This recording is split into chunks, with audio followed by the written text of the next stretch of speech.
Nous avons été à la découverte du chantier d'Ariane 6 qui se dévoile tout doucement à quelques mois de sa mise en service. Présentation du lot mécanique et du futur pas de tir, des images à découvrir dans notre édition. Une mésentente entre Total et Sol prive les résidents de Cacao de carburant depuis plusieurs semaines.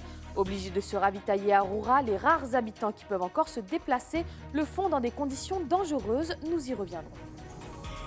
Promis lors des accords de Guyane, le nouveau commissariat de Cayenne devrait voir le jour à l'horizon de 2021. Quelles seront les spécificités de cette infrastructure moderne à 30 millions d'euros? Les réponses dans notre journal. Mesdames et messieurs, bonsoir. Merci de votre fidélité. Sachez que cette page d'information est disponible en direct sur Facebook. Les habitants de Kourou étaient-ils en danger lors du dernier lancement d'Ariane 5? C'est en tout cas ce qu'avance une publication de la Tribune parue aujourd'hui.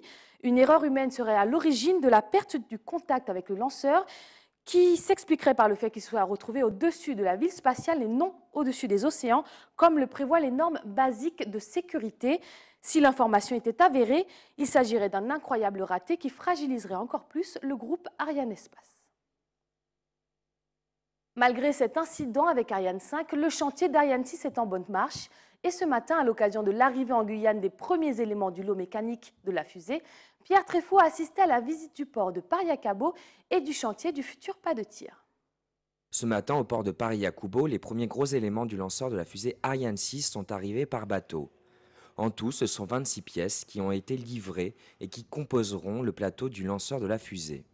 C'est le 9e pas de tir fabriqué par le Centre national d'études spatiales. Le premier coup de pioche de ce gigantesque chantier a été donné il y a 2 ans et c'est Frédéric Munoz, responsable de la sous-direction sol au CNES, qui est en charge du chantier. Le plus gros est à venir, c'est-à-dire qu'il faut coordonner le lot génie civil qui n'a pas complètement terminé avec le lot mécanique qui est en cours. Donc il va falloir souder cette table in situ dans une saison, comme vous le savez, qui va être la saison des pluies. Donc il va falloir, il y a des conditions pour réaliser ces soudures. Donc un assemblage mécanique d'abord boulonné, ensuite une soudure pendant 2 ou 3 mois, on va souder cette table. Et ensuite, une fois qu'elle sera soudée, on va falloir la glisser dans le pas de tir. Et glisser 1000 tonnes depuis une dalle qu'on a confectionnée spécialement pour l'accueillir et pour l'intégrer, sur l'axe entre le BAL et la ZL, c'est-à-dire l'axe lanceur. On va devoir arriver jusque sur l'axe lanceur. Donc c'est des opérations qui sont délicates et qu'il faut planifier et coordonner proprement. Donc objectif pour nous, c'est août 2018. Les travaux ont été réalisés par l'entreprise française Eiffage et doivent être terminés fin 2018. Une année de test de tous les systèmes au sol sera effectuée avant le premier tir d'Ariane 6, prévu fin 2020. Tout ce qui est réseau enterré, on est à plus de 80% d'avancement par rapport à ce qui était possible de faire, donc hors autour du Carnot ici. Et le gros du chantier, c'est ce qui est derrière nous, c'est donc le Carnot et le portique mobile, où là, on a coulé durant cette semaine la dernière partie de la dalle à -6.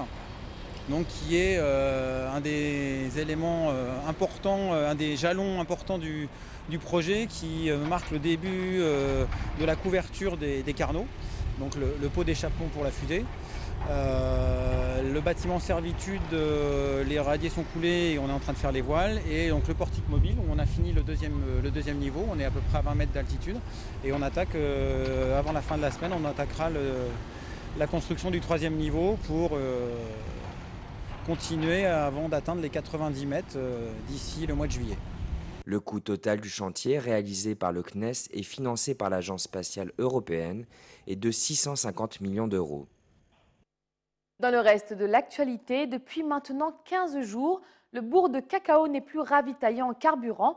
Une situation difficile et parfois même dangereuse, dénoncée par le propriétaire de la seule station essence à qui Jonathan Larieux donne la parole.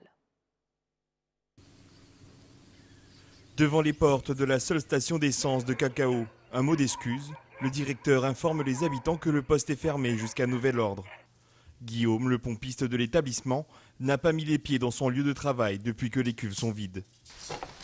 Voilà, du coup, on n'a plus de carburant depuis 15 jours. Je ne servais personne avec. Tout le monde, ils sont en difficulté parce que même dans une famille, ils ont besoin, c'est vraiment pour eux pour pouvoir travailler. Mais sans carburant, il ne peut rien. Les gens ne peuvent pas résister plus longtemps que ça. Descendre sur Cayenne, c'est vraiment dur.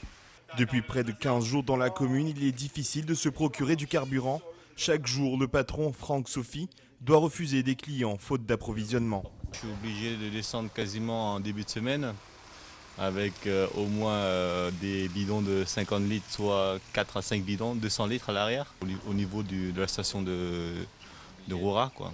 Et là, pour pouvoir faire le plein de tracteur, on est obligé de prendre 200 litres de gazole à l'arrière du Dina. Les causes de ce problème, la rupture du contrat d'approvisionnement avec l'entreprise Global Caribbean Energy, sous-traitée par Sol en Guyane. Cette décision vient de Franck qui décide de signer avec un autre fournisseur, l'entreprise Total. Mais pour cela, l'achat des cuves de stockage appartenant à l'entreprise sortante est nécessaire, mais le dossier semble traîner.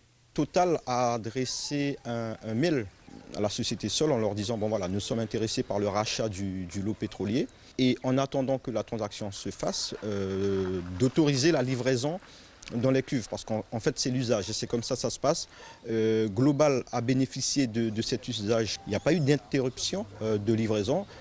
Aujourd'hui, le patron de Sol vit très mal le fait que je ne veuille pas renouveler le contrat et donc bloque systématiquement en répondant qu'il regarde dans ses livres le prix du matériel dans un premier temps et concernant la livraison, il faut qu'il voit avec sa direction. En attendant, les portes de la station restent fermées. Le directeur de l'établissement devrait bientôt prendre d'autres mesures envers la direction de la société Sol. Ouvrons une page d'éducation, car si les enseignants et les élèves suffoquent, ce n'est pas seulement à cause des difficultés rencontrées au sein des établissements scolaires. En effet, la qualité de l'air en Guyane est en ce moment si mauvaise que le rectorat a officiellement déconseillé toute activité sportive en plein air, et ce, jusqu'au 2 février. Un souffle d'air frais, en revanche, en matière de sécurité. La semaine dernière, le ministre de l'Intérieur a débloqué 35 millions d'euros pour la programmation immobilière du futur commissariat de police de Cayenne. À quoi sera exactement allouée cette somme et quand commenceront les travaux? Gaël Oassim a posé la question au secrétaire général de la préfecture, Yves de Roquefeuille. Le projet est parti. Il est parti très fort. Vous savez que c'est une priorité du quinquennat de M. Macron. Il s'y est engagé quand il est venu en Guyane. Ça figure aussi dans les accords de Guyane, dans le plan d'urgence de la Guyane. Donc nous suivons le dossier comme l'un de nos dossiers les plus prioritaires sur le territoire. On aura un hôtel de police très global et qui permettra de mutualiser un certain nombre d'équipements parce que tous les policiers ont la même arme de service. Tous les policiers ont besoin de locaux pour se restaurer, tous les policiers ont besoin de véhicules. Donc là, on va vraiment avancer dans la mutualisation, dans l'échange entre les services, qui est une des conditions pour que les services soient efficaces. Et vous savez que l'efficacité des services, derrière, c'est la sécurité du territoire. Donc on est vraiment sur le cœur des préoccupations des Guyanais.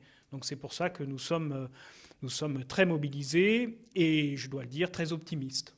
Les travaux, eux, démarreront à la fin 2019 et on considère ici que, en étant raisonnablement optimiste, à la fin 2021, au dernier quart début 2022, le projet, l'hôtel de police existera et donc nous aurons accompli notre mission. Mais voilà, la mécanique est enclenchée, on en parle depuis longtemps, mais maintenant c'est une réalité. Cet hôtel de police, il sera situé sur un site qui est sans doute un des plus beaux sites de la ville actuellement, un des plus beaux sites libérables, puisque c'est le site de Saint-Denis, l'ancienne université, qui se trouve au rond-point dit de Monaco, donc c'est-à-dire à proximité du jardin botanique, dans un espace qui est stratégique puisque vous pouvez, à partir de la route de Baduel, rapidement rejoindre une grande partie de la ville de Cayenne. Vous êtes près du centre-ville, bref, vous avez tous les avantages du centre-ville et avec des réseaux très facilement accessibles. Si en Guyane, ce sont les enseignants qui sont au bord de la crise, en Martinique, c'est le personnel soignant des EHPAD qui se dit usé et à bout. Il dénonce des conditions indignes de prise en charge des personnes âgées qui frôlent parfois la maltraitance involontaire, une situation qui trouve aussi écho en Guyane. Alizé Lutran et Guy Raphaël René se sont rendus à l'EHPAD L'Oasis à Fort-de-France. Dans cette unité de pathologie neurodégénérative, seules 2 soignantes s'occupent des 16 résidents. Leur état demande une attention toute particulière, mais impossible de jeter un œil sur chaque patient, au détriment parfois de leur sécurité. Là, c'est la séance d'hydratation, puisque les personnes âgées, il faut en permanence les hydrater. Si on a un patient qui peut déglutir, qui peut mal déglutir, il peut faire également des fausses routes. Les soignants, déjà peu nombreux, sont même affectés à des postes qui ne leur appartiennent pas, comme le ménage. Cette multiplication des tâches les amènerait inévitablement à négliger leurs patients. On n'a pas le temps dans les soins, c'est de la maltraitance involontaire. On ne s'occupe pas vraiment du résident, pas parce qu'on n'a pas forcément l'envie, c'est juste qu'on ne peut pas. Il y a beaucoup de burn-out parce qu'on est obligé de travailler en accéléré en permanence. Les résidents, ils se plaignent. Ils se plaignent aussi c'est-à-dire qu'ils sont dans un EHPAD et ils ont l'impression d'être livrés à eux-mêmes, en fait. Ici, 95 personnes âgées sont prises en charge par 80 soignants. Ce n'est pas assez, d'autant qu'en Martinique, la population est vieillissante et les maisons de retraite déjà saturées. Les financements sont aujourd'hui insuffisants pour permettre à ces structures, privées ou publiques, de fonctionner correctement. Nos dotations, les dotations provenant soit de l'ARS, soit de la CTM, ne sont pas en rapport tout à fait avec l'évolution des coûts des achats, des coûts au niveau du personnel, etc. Au bout d'un moment, il y a une stagnation qui met un petit peu la trésorerie en tension. Il manquerait aujourd'hui 2 millions d'euros de budget annuel à l'EHPAD L'Oasis. Les établissements demandent instamment au pouvoir public de leur accorder plus de moyens pour sortir la tête de l'eau. Et il y a urgence. Certaines structures du territoire sont même arrivées à court de matériel de soins. Direction la Guadeloupe maintenant, où l'hôpital de campagne, installé après l'incendie du CHU, a officiellement cessé ses activités. Après plusieurs études, il a été décidé d'installer les urgences adultes à la place des consultations. Une solution provisoire qui laisse présager des heures délicates. Comment s'est déroulé ce transfert? L'analyse de Linda Kayarsi. L'hôpital de campagne de l'Escrime plie bagages pour des murs en dur. Nouvelle installation des urgences provisoires opérationnelles. Le tour de force qui a été fait hier, c'était que sans arrêter l'activité des urgences, qui est un fil d'eau en permanence, c'est qu'on puisse, dans la journée, évacuer totalement la tente de l'Escrime. Donc ça a été fait avec difficulté, puisque pour arriver à coordonner chaque équipe, ce n'était pas simple. Donc de temps en temps, quelques coups de gueule malheureusement, mais ça s'est passé finalement 18 h. Le dernier patient de l'Escrime quittait l'Escrime pour venir ici, donc le contrat était tenu. Objectif, concentrer les moyens humains et matériels dans un même lieu pour des soins optimaux. Maintenant, au point de vue espace, c'est évident que c'est un lieu qui est pas mal dans le sens où il y a pas mal de bureaux, mais qui n'est pas un lieu d'urgence. Donc il a fallu qu'on fasse un gros travail de réadaptation, de réhabilitation de cet espace-là pour le rendre un espace pour l'urgence même. Donc apporter l'oxygène, apporter des accès pour les brancards, apporter des moyens informatiques, apporter des moyens pharmaceutiques, etc. Donc tout ce système-là est un moyen est un équipement qu'il a fallu articuler, organiser dans un délai court.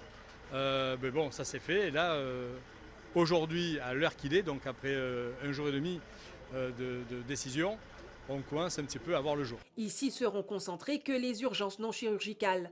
La chirurgie est toujours basée à la clinique des Eaux Claires. Tout est régularisé.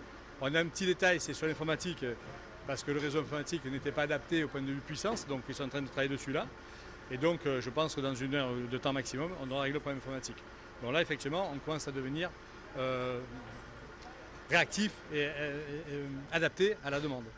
Maintenant, on a toujours le problème d'espace, de volume, mais comme on l'avait dans notre service, puisque tout le monde sait bien qu'on a le problème de couloir, de problème d'aval, et on rappelle toujours que l'hôpital n'est pas ouvert à 100%. Donc ce qui fait qu'on a manque de lits cuisants d'aval par service. Donc ces patients-là, ils sont chez nous. Le 23 février, le personnel des urgences devrait réintégrer son service. Celui-ci aura été entre-temps entièrement rénové. Parlons maintenant d'un concept qui pourrait révolutionner le monde du travail, celui d'introduire l'empathie dans sa manière de gérer ses équipes. Étudié dans les plus grandes écoles, le management bienveillant pourrait voir le jour dans les entreprises guadeloupéennes et pourquoi pas guyanaises. En tout cas, la Cité des métiers ouvre le débat et a organisé un atelier gratuit autour de ce thème. Yvan Lemar a pris quelques notes. Apprendre à manager autrement pour booster ses salariés et son entreprise, voici ce que proposent ces ateliers gratuits à travers la notion du bonheur au travail. Le bonheur au travail, c'est cette notion que le salarié doit être mis vraiment au centre de l'entreprise.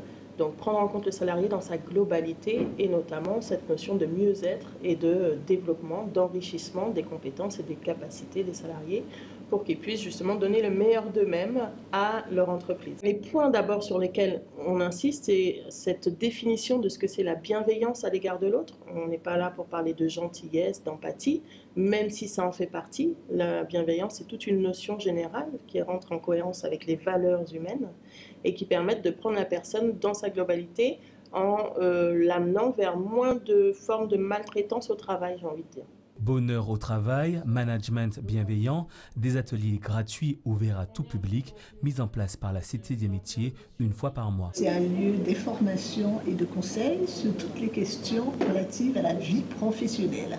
Donc, proposer un atelier comme le management bienveillant, c'est pour nous répondre aux besoins des personnes. Le concept de Cité des métiers, c'est un concept qui met la personne au centre de ses préoccupations. On s'est rendu compte que toutes les questions relatives aux conditions de vie au travail, la qualité de vie au travail, les risques psychosociaux sont des questions qui intéressent les personnes. Et on a pensé que le management bienveillant, pouvait être aussi une offre de services que nous proposions au sein de la Cité des métiers. Je crois que la fréquentation de cet atelier montre bien que nous avons touché le public intéressé et que ça correspond à nos besoins. Le prochain atelier sur le bonheur au travail est prévu le 27 février à la Cité des métiers de la Guadeloupe. Je vous le disais hier, le Cayenne Music Festival qui aura lieu vendredi prochain mettra en concurrence certains des plus grands groupes de rue de la capitale. Ce soir, Gaël Oassim a été à la rencontre des Frères de la Crique, dont c'est la première participation à un concours.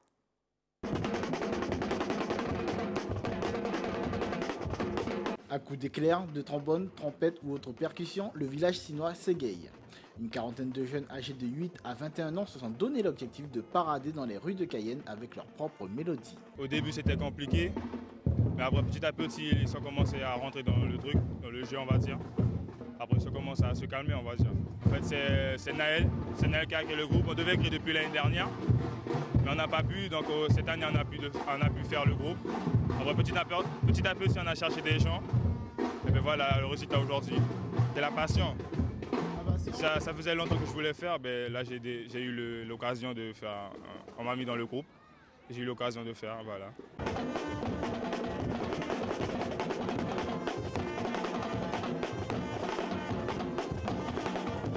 Avec moins de 2 mois d'existence, ces jeunes relèveront le défi de se mesurer au plus grand lors du concours Cayenne Music Festival. Peut-être pas, mais je sais pas, franchement je sais pas. Parce que les autres groupes ils sont là depuis longtemps, nous on vient de commencer, je sais pas. C'est un peu dur voilà, pour les costumes et tout. On se débrouille. On est sorti un seul dimanche pour le moment, après c'est les 3 jours qu'on va sortir. Marc, médiateur au sein de l'association Les Frères de la Crique, entend donner une occupation à ces jeunes durant la période festive du carnaval. Ça leur donne une occupation, oui, on les responsabilise aussi. De toute façon, toutes les actions que nous on fait, derrière, il y a toujours de la responsabilisation et de la mise en valeur des jeunes. Donc ça leur fait plaisir, ça nous fait plaisir aussi à nous. La jeunesse est source d'inspiration, c'est ce que l'on pourrait retenir du groupe Les Frères de la Crique. Et le moins que l'on puisse dire, c'est qu'ils ont encore de beaux jours devant eux.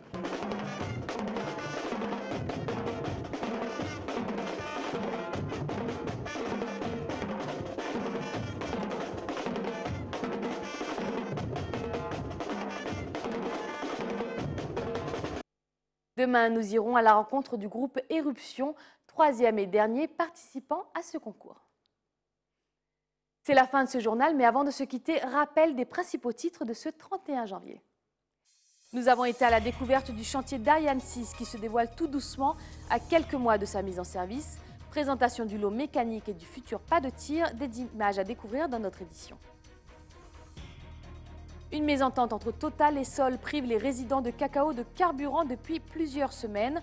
Obligés de se ravitailler à Roura, les rares habitants qui peuvent encore se déplacer le font dans des conditions dangereuses. Nous en avons parlé dans notre journal. Promis, lors des accords de Guyane, le nouveau commissariat de Cayenne devrait voir le jour à l'horizon de 2021. Quelles seront les spécificités de cette infrastructure moderne à 30 millions d'euros? Les réponses vous ont été délivrées dans notre journal. C'est la fin de cette édition. Merci de l'avoir suivi. Tout de suite, le journal de BFM TV.